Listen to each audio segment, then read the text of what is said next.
Hermanos, damos gracias a Dios y doy gracias a Dios una vez más que podamos estar aquí en esta mañana para adorar a nuestro Señor y ahora nos disponemos a ser expuestos a su palabra. Como decía el pastor Andy el domingo anterior, llevamos una misma historia picada en 3 partes como una serie, ¿no? Como una saga. Ya vimos una primera parte, la segunda y hoy esperamos con la ayuda del Señor terminar la tercera parte. Pero vale la pena recapitular qué es lo que ha estado aconteciendo en esta saga. Si ustedes se acuerdan, Pedro y Juan estaban yendo al templo a la hora de la oración y se encuentran en la puerta de la Hermosa a un cojo que les está pidiendo dinero. Estaba allí por 40 años, las personas lo trasladaban hasta allí día tras día a pedir dinero en la puerta. Sin embargo, Pedro y Juan le dijeron, no tengo oro ni plata, pero lo que tengo te doy, levántate y anda en el nombre de Jesucristo de Nazaret. Y eso es lo que aconteció justo después de esa curación del cojo en la puerta del templo. Se empieza a agrupar personas y Pedro, bajo la guía y el poder del Espíritu Santo, da un sermón público para que las personas escucharan que este milagro no había sido hecho por ellos, sino que había sido hecho por Jesucristo de Nazaret, aquel que ustedes habían entregado y matado, pero que hoy se exponía delante de ustedes para que fueran salvos en su nombre. Ahora bien, esa fue la primera parte. Lo que vimos el domingo anterior fue que los líderes judíos, el Sanedrín, empiezan a interrogar a Pedro y a Juan por la autoridad con que había sido sanado este cojo. Y Pedro y Juan se defienden de manera magistral. Les muestran que no fueron ellos, sino que fue Jesús quien sanó ese cojo y vuelven a hacer otro sermón, otra exposición del Evangelio delante del Sanedrín. Y nos quedamos ahí viendo qué era lo que iba a acontecer en medio de este juicio. En este pasaje vamos a ver la reacción humana contraria al Evangelio, viéndose en este grupo de ancianos y de Sanedrín como oposición y amenaza. Pero también vamos a ver la respuesta apostólica a esta oposición y amenaza, que fue la obediencia de Pedro y Juan. Y para terminar, vamos a ver también la respuesta de la iglesia, que fue una respuesta en oración y en valentía para seguir predicando la palabra. Por eso, la verdad que vamos a ver en este pasaje, Hechos capítulo 4, versículo del 13 al 31, del 13 hasta el final hasta el 31, perdón. Vamos a estar viendo la siguiente verdad. En medio de la oposición, obedezcamos a Dios y prediquemos su palabra. Se la repito una vez más. En medio de la oposición, obedezcamos a Dios y prediquemos su palabra. Pueden ir conmigo a Hechos capítulo 4, versículos del 13 hasta el 31. Y dice así la palabra de nuestro Señor. Al ver la confianza de Pedro y Juan, y dándose cuenta de que eran hombres sin letras y sin preparación, se maravillaban y reconocían que ellos habían estado con Jesús. Y viendo de pie junto a ellos al hombre que había sido sanado, no tenían nada que decir en contra. Pero después de ordenarles que se salieran fuera del concilio, deliberaban entre sí. ¿Qué haremos con estos hombres?, decían, porque el hecho de que un milagro notable ha sido realizado por medio de ellos es evidente a todos los que viven en Jerusalén y no podemos negarlo. Pero a fin de que no se divulgue más entre el pueblo, vamos a amenazarlos para que no hablen más a ningún hombre en este nombre. Cuando los llamaron, les ordenaron no hablar ni enseñar en el nombre de Jesús. Pero Pedro y Juan les contestaron, ustedes mismos juzguen si es justo delante de Dios obedecer a ustedes en vez de obedecer a Dios. Porque nosotros no podemos dejar de decir lo que hemos visto y oído. Y después de amenazarlos otra vez, los dejaron ir, no hallando la manera de castigarlos por causa del pueblo, porque todos glorificaban a Dios por lo que había acontecido, porque el hombre en quien se había realizado este milagro de sanidad tenía más de 40 años. Cuando quedaron en libertad, fueron a los suyos y les contaron todo lo que los principales sacerdotes y los ancianos le habían dicho. Al oír ellos esto, unánimes alzaron la voz a Dios y dijeron, oh Señor, tú eres el que hiciste el cielo y la tierra, el mar y todo lo que en ellos hay. El que por el Espíritu Santo, por boca de nuestro padre David, tu siervo, dijiste, ¿por qué se enfurecieron los gentiles y los pueblos tramaron cosas vanas? Se presentaron los reyes de la tierra y los gobernantes se juntaron a una contra el Señor y contra su Cristo. Porque en verdad en esta ciudad se unieron tanto Herodes como Poncio Pilato, junto con los gentiles y los pueblos de Israel, contra su santo siervo, Jesús, a quien tú ungiste, para hacer cuanto tu mano y tu propósito habían predestinado que sucediera. Ahora, Señor, considera sus amenazas y permite que tus siervos hablen tu palabra con toda confianza, mientras extiendes tu mano para que se hagan curaciones, señales y prodigios mediante el nombre de tu santo siervo Jesús. Después que oraron, el lugar donde estaban reunidos tembló y todos fueron llenos del Espíritu Santo y hablaban la palabra de Dios con valor. Oremos en esta mañana, hermanos. Padre, te damos gracias, oh Dios. Gracias porque nos permites estar en este lugar, Señor, exaltando y adorando tu nombre, Señor, y ahora a través de la exposición de tu palabra, Señor. Permíteme ser instrumento tuyo, Señor, solamente un instrumento en tus manos, Señor, para llevar tu palabra a tu pueblo, Señor, para que tu palabra se aferre a nuestros corazones, a nuestro entendimiento, Señor, y la podamos poner por obra, Señor. Te lo pedimos en el nombre de tu Hijo Jesús. Amén. Hermanos, en medio de la oposición, obedezcamos a Dios y prediquemos su palabra. Esa verdad la vamos a ver en dos grandes secciones en esta mañana. La primera sección, los versículos del 13 al 22, vamos a ver cómo debemos obedecer a Dios y no al hombre, predicando el Evangelio. Cuando nos acercamos a los primeros dos versículos de nuestro pasaje, podemos ver cómo las autoridades vieron la valentía de estos apóstoles y el hombre sanado frente a él. De hecho, cuando usted va a esos dos primeros, dice, al ver la confianza de Pedro y Juan y dándose cuenta de que eran hombres sin letras y sin preparación, se maravillaban y reconocían que ellos habían estado junto a Jesús. Y viendo de pie junto a ellos al hombre que había sido sanado, no tenían nada que decir en contra. Estamos acabados de dar la respuesta de Pedro y Juan a la pregunta de ¿en qué nombre fue que sanaron a este hombre? Y Pedro y Juan habían dicho en el nombre de Jesucristo de Nazaret, dando toda una explicación majestuosa delante de ellos. Ahora, la primera reacción que vemos en estos gobernantes, en este concilio que se ha preparado, es el asombro. Se asombraron de gran manera. ¿Por qué? Porque como mismo ellos expresan, Pedro y Juan no eran eruditos. Pedro y Juan no eran escribas. Pedro y Juan no eran fariseos que en la sinagoga se paraban a exponer la palabra. Pedro y Juan posiblemente pudieran ni siquiera en ese momento saber leer o escribir. Pedro y Juan eran gente sin ningún tipo de entrenamiento, sin ningún tipo de conocimiento. No eran oradores entrenados, sin embargo, cuando hablaron con autoridad y hablaron con valentía. Todo el pueblo reconoce el milagro hecho y los líderes concluyen, han estado con Jesús. Los líderes al final tienen que darle la conclusión a que si ellos no estaban preparados era porque habían estado con Jesús. ¿Cuál era la única diferencia con respecto a otras personas que no tenían letra ni preparación y que no hablaban como hablaban ellos? Era que estos habían estado a los pies de Jesucristo. Ellos se asombran completamente. Recordemos una cosa, el Sanedrín era la máxima autoridad religiosa del pueblo de Israel. Estaba compuesto, como ya vimos anteriormente, por fariseos, saduceos, escribas y ancianos que valoraban mucho la formación de cada una de las personas. Valoraban que hubiera una formación con un rabino, con un maestro que les enseñara la ley, que les enseñara los estatutos, que se aprendieran de memoria la palabra. Sin embargo, la falta de educación que tenían los apóstoles por ser pescadores, que los hacía aparentemente ineptos, que los hacía aparentemente que ellos no se esperaban esa respuesta que dieron, fue lo que los sorprendió. En la cultura judía, la experiencia personal, el haber estado con un maestro, tenía mucho peso, hablaban más alto que propiamente lo que podían decir las personas. Y cuando ellos dicen reconocer que han estado con Jesús, implica que Jesús había moldeado sus vidas. Implica que ellos son un testimonio visible de la transformación que Jesús podía hacer en las personas. ¿Usted se imagina eso? Hoy, gracias a Dios, y en nuestro país, las personas tienen un nivel bastante medio. La escuela es obligatoria, hay que llegar mínimo hasta 9º grado.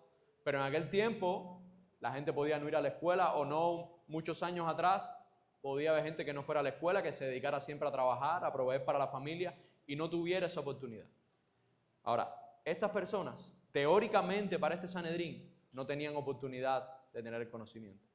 Sin embargo, cuando estuvieron a los pies de Jesús, fueron transformadas sus vidas y hablaban con autoridad, con inclusive mucha mayor autoridad que la que ellos tenían como el concilio religioso más importante de Israel, y con valentía.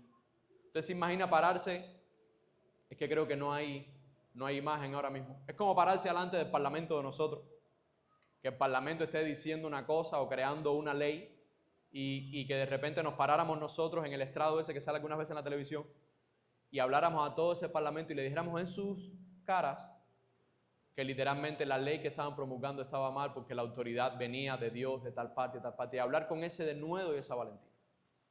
Eso es lo más similar que podemos llegar a tener hoy.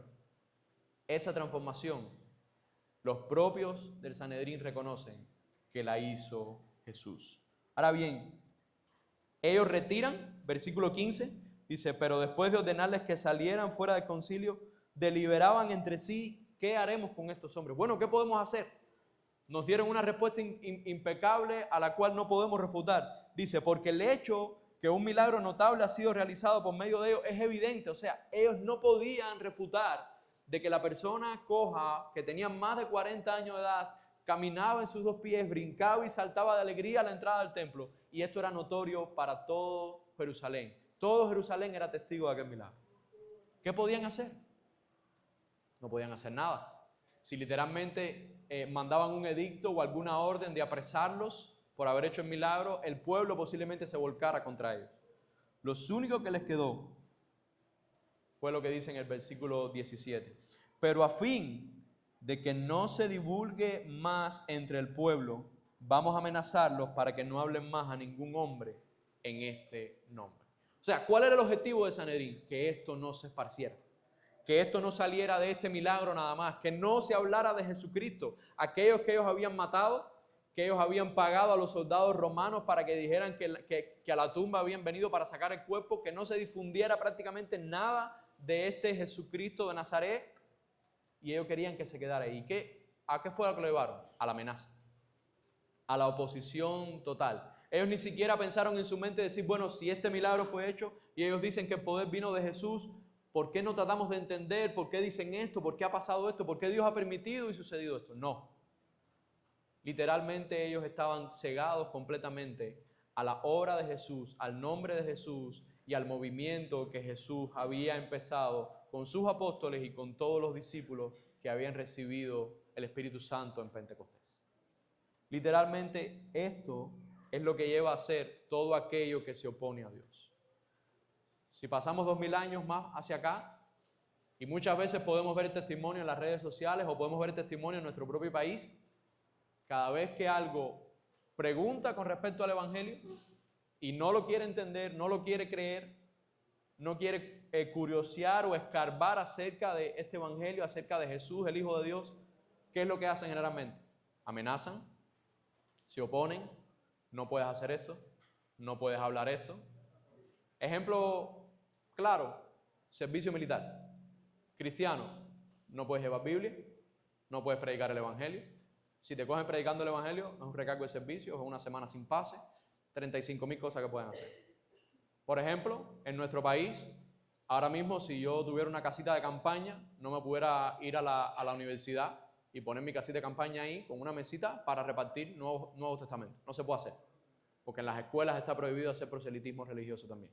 Entonces todo es oposición. No puedes, no puedes, no puedes. Tengo testimonios y testimonios cercanos, hermanos, cuando han hecho campaña evangelística a través de niños que iban a hacer, bueno, cogieron a ese hermano, lo metieron en un cuarto y toda una dirección provincial le dijo con qué autoridad o bajo qué autoridad tú estás yendo a predicar el Evangelio o a hacer esto.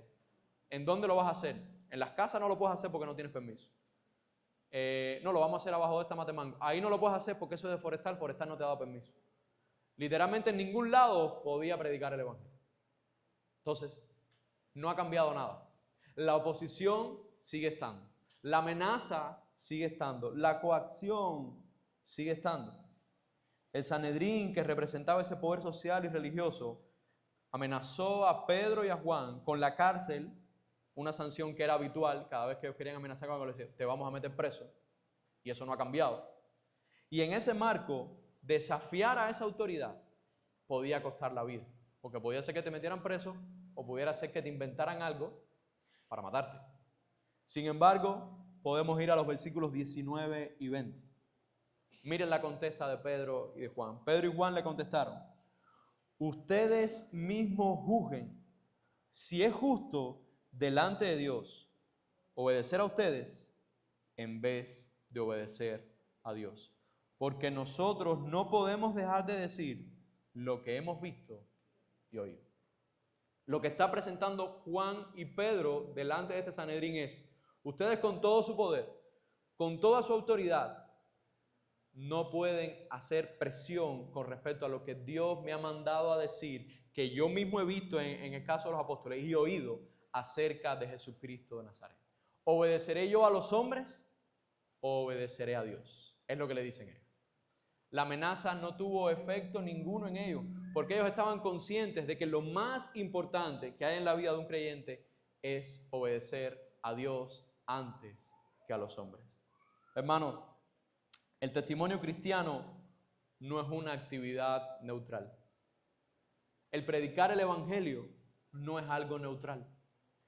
No estamos en una escala gris y predicar el evangelio es algo que no va a traer problemas. Al contrario, inevitablemente predicar el evangelio va a desafiar poderes establecidos cuando proclamamos a Cristo como Señor. ¿Por qué? Porque cuando proclamas a Cristo como Señor, estás diciendo que Cristo es la máxima autoridad de este mundo. Él es el Rey de reyes y Señor de señores. Entonces, toda autoridad que esté por debajo, toda autoridad que pueda amenazarte, toda la autoridad que pueda encarcelarte, le estás diciendo que Jesucristo está muy por encima de él. Y cuando le dices, no puedo obedecer tu mandato si va al contrario al mandato de Dios, le estás diciendo que su autoridad y su poder disminuye con respecto a quien estás haciendo caso. Hermano, no se trata de ser ahora rebelde a la autoridad. No se trata ahora de que los cristianos somos rebeldes sin límites a la autoridad, porque la propia palabra enseña que nosotros debemos obedecer a nuestras autoridades. Sin embargo, es una obediencia a un mandato superior. Pedro y Juan incluso seguían yendo al templo, oraban, cuidaban de las leyes que estaban establecidas en Jerusalén, no se metían en actos delictivos ni legales, pero si alguna de esas leyes iba en contra de lo que Dios le había mandado, de la autoridad suprema y superior que les había ordenado hacer algo, ellos iban a infringir completamente la ley. ¿Por qué? Porque tienen que obedecer a Dios antes que a los hombres. Hermano, versículos 21 y 22. El Sanedrín los amenaza otra vez, pero no pudiendo hacer más nada, porque no podían hacer más nada que amenazar. Los dejaron ir, no hallando la manera de castigarlos por causa del pueblo. Porque escuchen esto, el pueblo glorificaba a Dios por lo que había acontecido, porque el hombre en quien se había realizado este milagro de sanidad tenía más de 40 años. El propio pueblo de Israel entendía y había visto que este milagro era la voluntad de Dios, este milagro era lo que Dios deseaba y era un milagro tan asombroso que para la cultura judía una persona coja, que no podía trabajar, que tenía que estar pidiendo dinero, era prácticamente invisible a la raíz de la sociedad judía. Ahora era un hombre en pleno derecho de todas sus facultades por la gracia, la misericordia y la voluntad de Dios. Entonces, aunque no entendían de Jesús, aunque no entendían el evangelio, ellos sí entendían que esto era un acto divino de Dios y daban gloria a Dios. Por eso el Sanedrín no podía decir, vamos a meterlos presos, porque estarían yendo en contra de lo que todo el mundo había visto, que era la voluntad de Dios. Hermanos, ¿qué podemos aprender de esta primera amenaza y oposición y de esta obediencia de los apóstoles a la voluntad de Dios? Primero, hermanos, iglesia reunida en este lugar, no subestimes lo que Dios puede lograr a través de una vida transformada por Cristo. Porque como Pedro y Juan, no hace falta títulos universitarios, no hace falta maestría, no hace falta doctorados. La credibilidad del testimonio nace más de la coherencia y de la transformación, de la relación de cada creyente con Cristo, a que tener diplomas. Y no me malinterprete, no es malo tener diplomas, no es malo tener estudios, no es malo aplicarse académicamente para conocer más de la palabra o cualquier ámbito de esta vida. Pero eso no son credenciales para el Señor. Credenciales para el Señor es una vida transformada delante de Él, viviendo el Evangelio, predicando el Evangelio y sirviéndonos los unos a nosotros. Para aquellos que están aquí que aún no han creído en el Evangelio, observa el cambio de vida de los que tienes a tu alrededor que sí son cristianos. Observa cómo vivían de una manera anterior. Vivían a lo mejor, sí, moralmente bastante correctos, pero habían pecados a lo mejor visibles. Y cómo ahora, a través de la transformación por medio del Evangelio de Cristo, su vida ha cambiado. La coherencia de su vida con respecto a la palabra es cada día mejor. Es cada día más agradable a Dios, a hacer su voluntad. Amada iglesia, confiemos siempre en la verdad absoluta de Dios frente a la oposición. Nosotros tenemos la palabra que el Señor nos ha dado. Obedezcámosla. Y dentro de esa palabra, como ya dije, dice, honra a las autoridades, hazle caso a las autoridades, las leyes que están puestas, respétalas, siempre y cuando no vayan en contra de la ley de Dios y de la voluntad de Dios. Seamos conscientes de que siempre seremos amenazados para dejar de predicar el Evangelio. Y yo no sé cada una de las experiencias que usted ha tenido, pero en mi escuela yo fui amenazado para dejar de predicar el Evangelio en la universidad. En trabajos que usted pueda haber tenido y usted predique el Evangelio, usted puede ser amenazado o alertado de que deje de hacer eso porque eso no cabe dentro de las regulaciones de nosotros.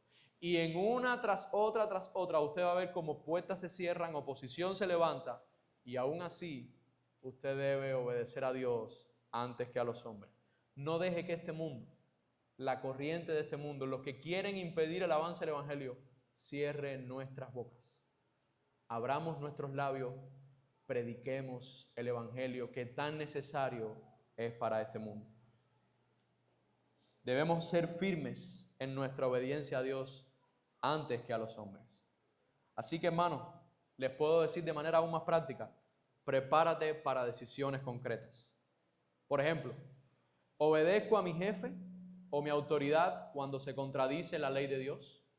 Si de repente estás en el trabajo y te dice, mira, estamos a fin de mes, no hemos terminado, llena este formulario aquí que hubo que hacer un ajuste ahí, ponga ahí en el presupuesto que gastamos tanto dinero en tal cosa, y tú sabes que no es cierto.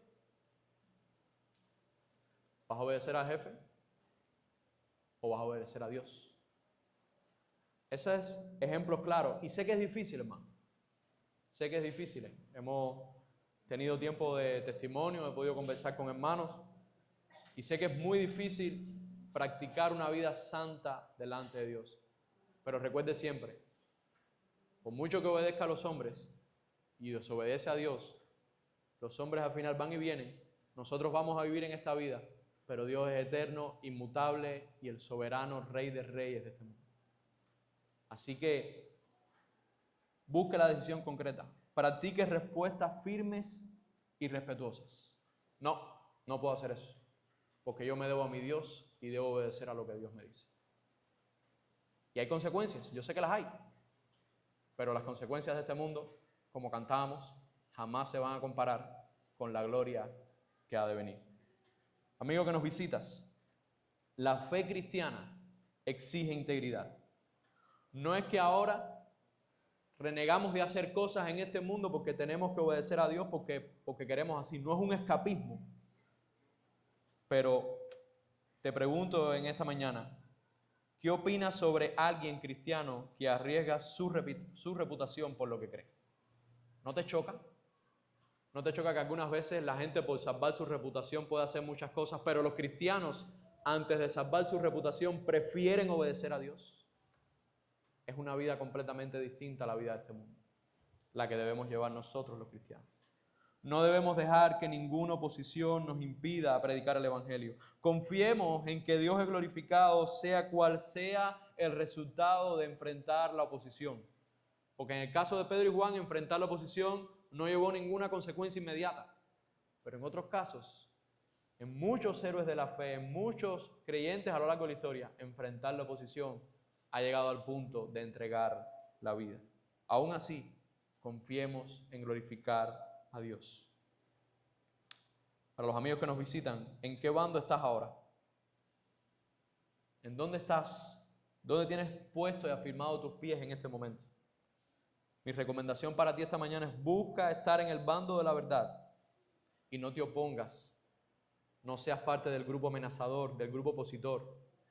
Sé parte del grupo que honra y obedece a Dios. La segunda parte de este pasaje en esta mañana, los versículos del 23 al 31, vamos a ver cómo debemos pedir valor para predicar la palabra del Señor. Si usted va conmigo al versículo 23, nos narra Lucas, dice que cuando quedaron en libertad, fueron a los suyos, ¿se acuerdan? La iglesia que ya había estado establecida, y les contaron todo lo que los principales sacerdotes y los ancianos le habían dicho. Le contaron cómo fueron apresados, cómo fueron dejados una noche en la cárcel, cómo les hicieron el concilio, y cómo cuando les preguntaron con qué autoridad habían sanado, les dijeron de Jesús de Nazaret, aquellos que ellos habían entregado y que solo en su nombre iba salvación.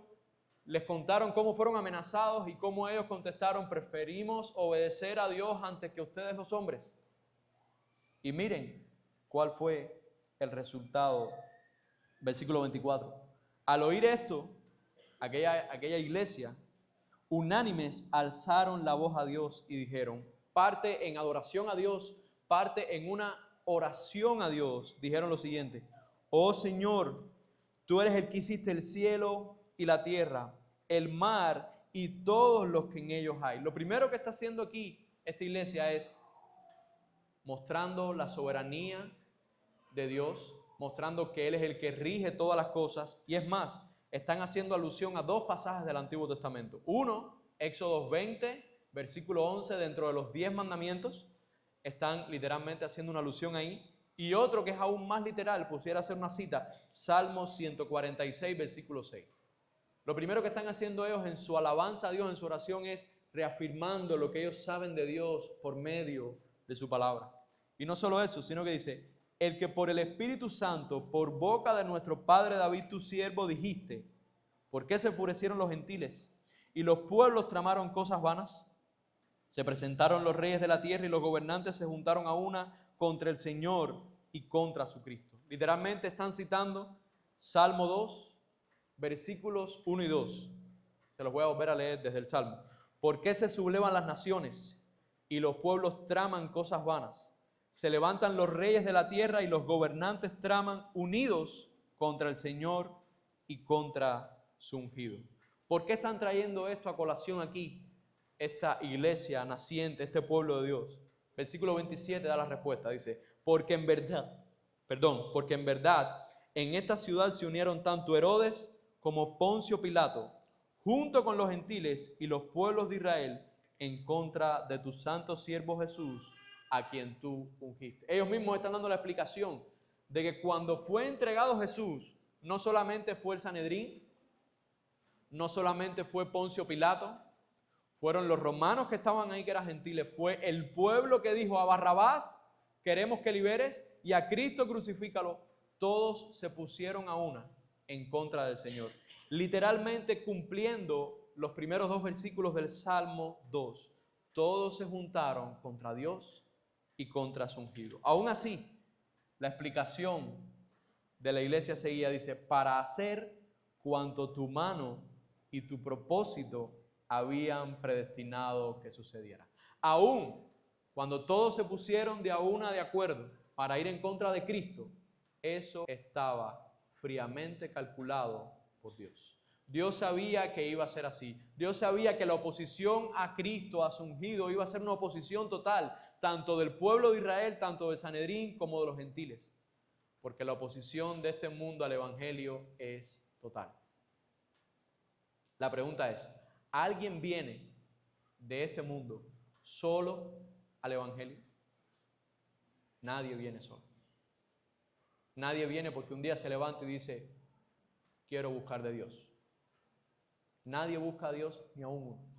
Nadie es justo, ni aun uno. Todos se desvían a sus pecados. Eso es lo que está diciendo el Señor. Toda la oposición se juntó, confabuló para entregar a Cristo su ungido, pero eso era lo que Dios tenía establecido que sucediera. ¿Por qué? Porque Él sabía que para su plan de redención, Cristo tenía que ser entregado y morir en una cruz por nuestros pecados. Si usted sigue ahora, versículo 29, dice la palabra: ahora, Señor, considera sus amenazas y permite que sus siervos hablen tu palabra con toda confianza. Lo que está pidiendo ahora la iglesia es que en medio de las amenazas, que Dios les dé la valentía para predicar la palabra. La oración tiene un entendimiento presente de que Dios, como mismo controló la obra de Cristo hasta la cruz, es quien controla los tiempos en esa época y es que controla los tiempos para nosotros hoy. Dice, oye sus amenazas, reconoce que estamos bajo amenaza, pero aún así danos valentía para predicar la palabra.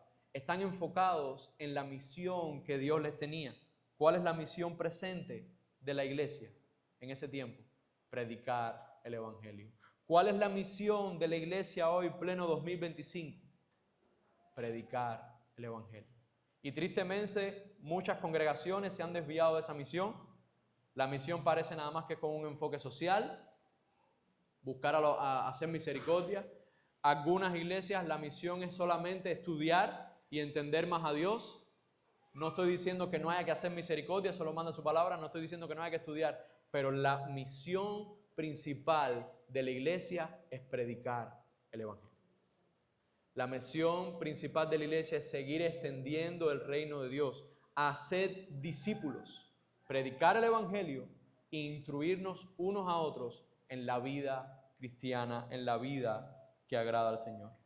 Esta oración de la iglesia es teológicamente informada, reconoce la trama redentora, reconoce que Dios fue quien orquestó el plan de salvación y se coloca bajo esa soberanía divina de Dios.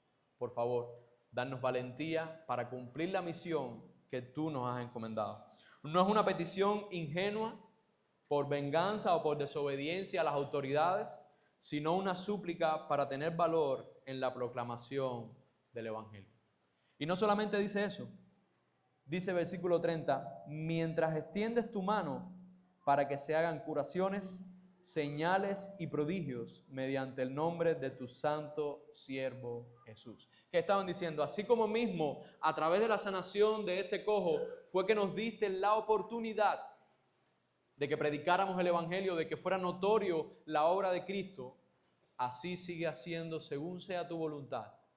Obra milagros, obra sanidades, obra señales y prodigios en tu voluntad para que sean puertas para predicar el evangelio.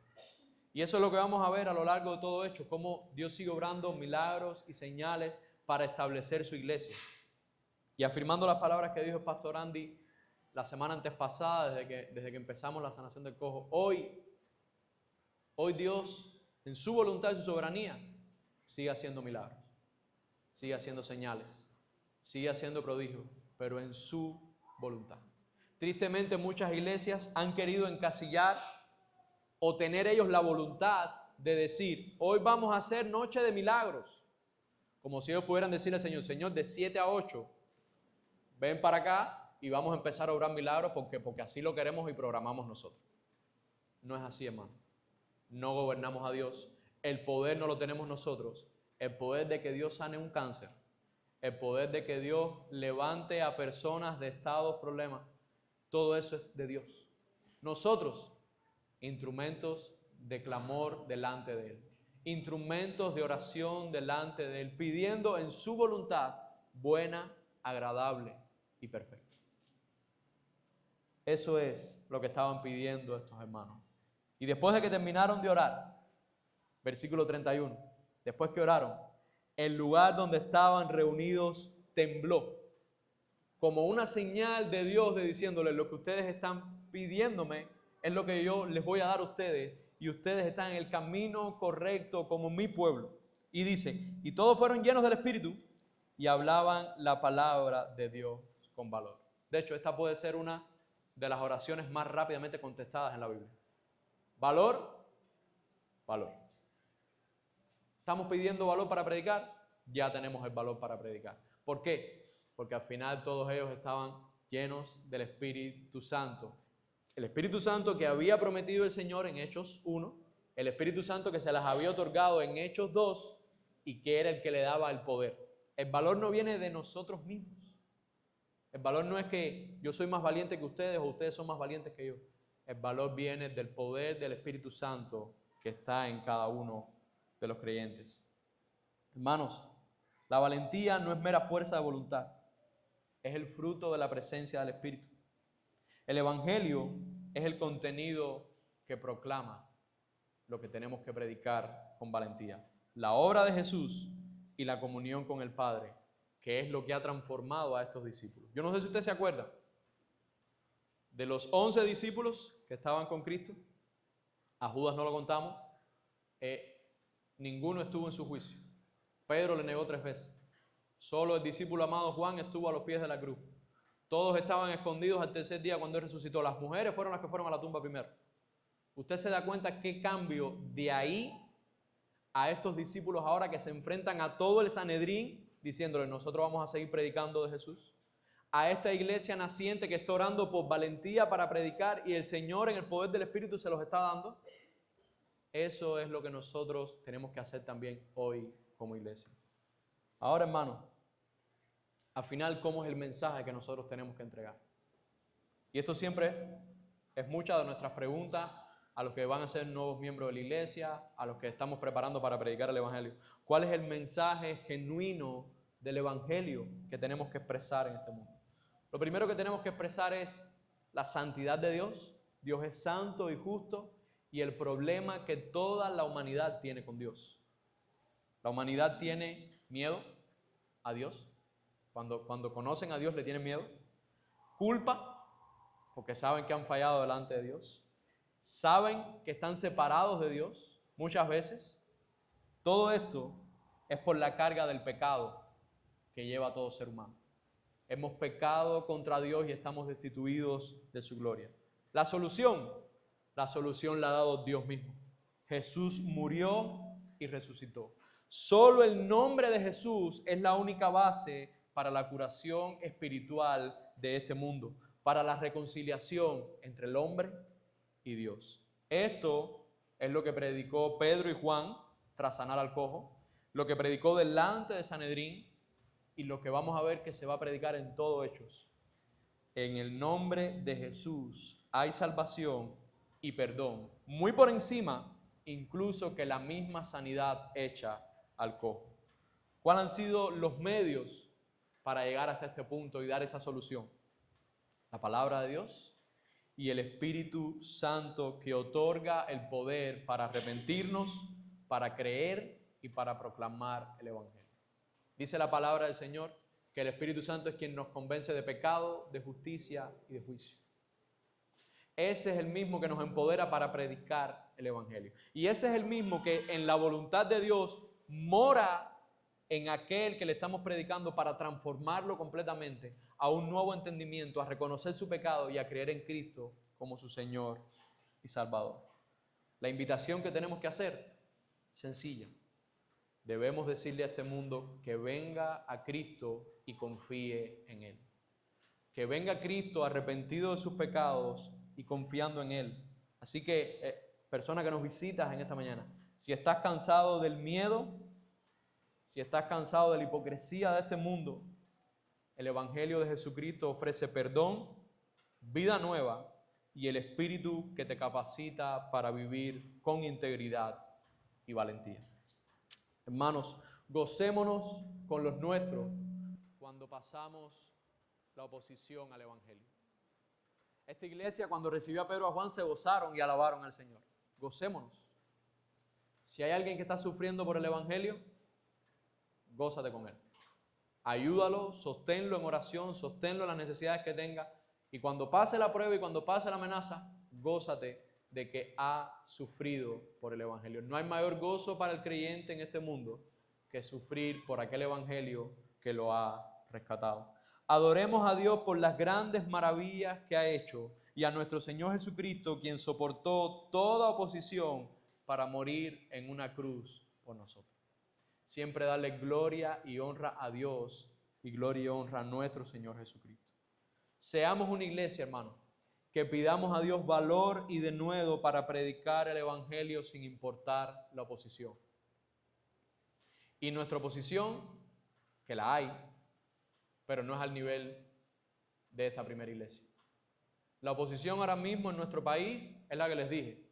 No puedes decirlo aquí, no puedes decirlo allá, no puedes decirlo acullá. Aún así, que eso no te detenga.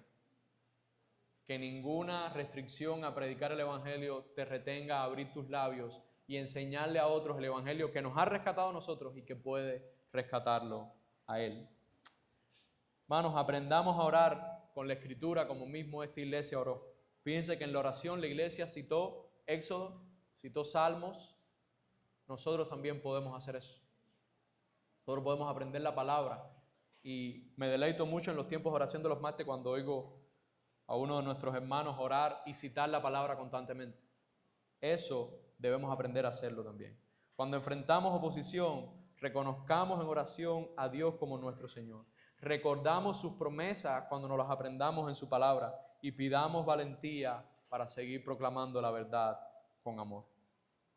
Para las visitas que están aquí, observa cómo una comunidad de creyentes se enfrenta a las amenazas con oración y no con violencia ni conspiración. Hay varias y diferentes comunidades en este mundo. Está la comunidad cristiana, está la comunidad atea, está la comunidad del wokismo ahora, de los liberales y todas estas cosas. Mire la diferencia cuando murió Glenn Floyd, un afroamericano en Estados Unidos, y se levantó un movimiento que se llamaba Las vidas negras importan o Black Lives Matter. Todo lo que se levantó en ese movimiento fueron protestas violentas que destruyeron barrios enteros, prendieron candela, incluso creo que mataron hasta policías. Ahora, esa fue esa comunidad. Mire la comunidad cristiana cuando hace poco más de una semana mataron a un creyente, Kirk, en un debate en una universidad acerca de la identidad de género, acerca del cristianismo. Le dieron un balazo por el cuello. Automáticamente después toda la comunidad cristiana, ¿qué fue lo que hizo? Una marcha, dándole candela a negocios y algo así. Se reunían en iglesias, se reunían en escuelas, se reunían en parques públicos y lo único que hacían era orar y alabar a Dios. Esa es la diferencia de cómo la comunidad cristiana enfrenta la oposición. No es que nos ablandemos, no es que digamos no vamos a predicar más el Evangelio, pero nuestras almas son distintas. Nuestra confianza en Dios, la oración pidiéndole las cosas a Él y siguiendo, obedeciendo su palabra, proclamando el Evangelio. Hermanos, sigamos confiando en el Dios que hace sanidades y milagros, pero el enfoque principal radica en el milagro de la salvación por medio del Evangelio. Si Dios obra un milagro en una familia y eso nos abre la puerta para predicar el Evangelio, gloria a Dios sea por eso. Pero el mayor milagro que podemos ver hoy son las vidas transformadas por medio del Evangelio. El mayor milagro es que pasen las semanas y sigamos viendo personas que estaban en este mundo sin conocer a Dios, llegando a esta iglesia o a otra iglesia a través de la proclamación del Evangelio. Ese es el mayor milagro que podemos ver en este mundo. Busquemos mediante nuestra santificación el siempre estar llenos del Espíritu Santo, el siempre estar bajo el poder y la dirección del Espíritu Santo para hablar el Evangelio con valentía. Hermanos, tu valentía para hablar el Evangelio es un regalo del Espíritu que mora en ti. Cultiva la intimidad con tu Señor Jesucristo. Ora, lee la Escritura, comparte con tus hermanos para que el Espíritu obre en ti en la proclamación del Evangelio. Fomenta la vida comunitaria. Ora los unos por los otros. Y cuando estaba haciendo estas aplicaciones, yo veo mi iglesia y veo una iglesia que literalmente hace eso. Tenemos células, oramos los unos por los otros, podemos servirnos los unos a los otros, tenemos ministerio para ayudar a los débiles en misericordia. La misión que nos ha dado el Señor es ir y hacer discípulos. En la oración está implícito que es un plural. La misión no es individual, la misión no es de unos pocos, la misión no es los únicos que tienen que predicar el Evangelio en la iglesia, son el pastor Andy, el pastor David, Víctor, Cookie, Miriam, etcétera, etcétera, 5 o 6. La misión es de toda la iglesia como una comunidad.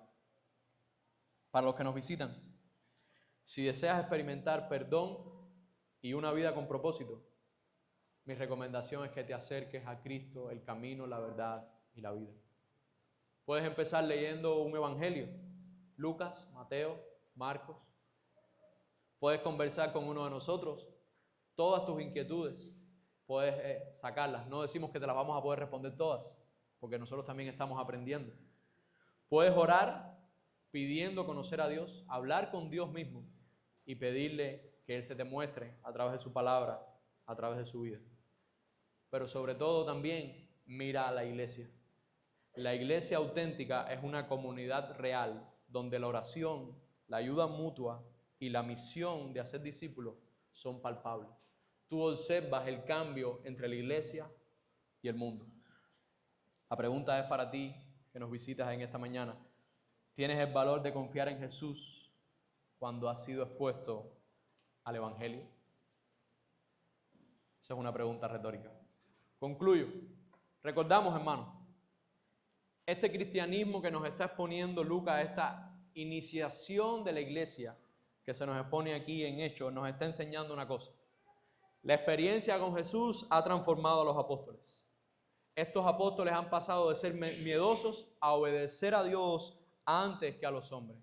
Estos, cuando han dado testimonio de lo que les ha acontecido, ha llevado a toda esta iglesia naciente a ser una iglesia, una comunidad que ora, que depende de Dios y pide a Él sus necesidades. Y sobre todo, bajo la guía del poder del Espíritu, toda esta iglesia está haciendo una proclamación valiente del Evangelio. Mi pregunta para la iglesia esta semana es, ¿qué vas a hacer? ¿Qué vas a hacer esta semana como iglesia para predicar con valentía el Evangelio? Sugerencias que puedo darte. Ora toda esta semana, al menos 5 minutos, para que el Señor nos dé la valentía de predicar el Evangelio. Usa las oportunidades que en esta semana el Señor te muestre para predicar ese Evangelio con valentía. Lo mismo puede ser en la cola del gas, lo mismo puede ser en la cola del banco, en la del pan, en tu trabajo, en tu escuela. La oportunidad que veas, úsala. Sé un instrumento del Señor para predicar el Evangelio. Y sobre todo, cuando hayas predicado el Evangelio, hasta donde se te haya permitido predicar, no termines sin invitar a esa persona a venir a la iglesia. No pudiste satisfacer tu curiosidad completamente conmigo con respecto a Dios. Vamos a la iglesia el domingo. Yo te invito a la iglesia. Porque esa es la obra que nos ha encargado el Señor. Recordemos, hermanos, la enseñanza de este pasaje.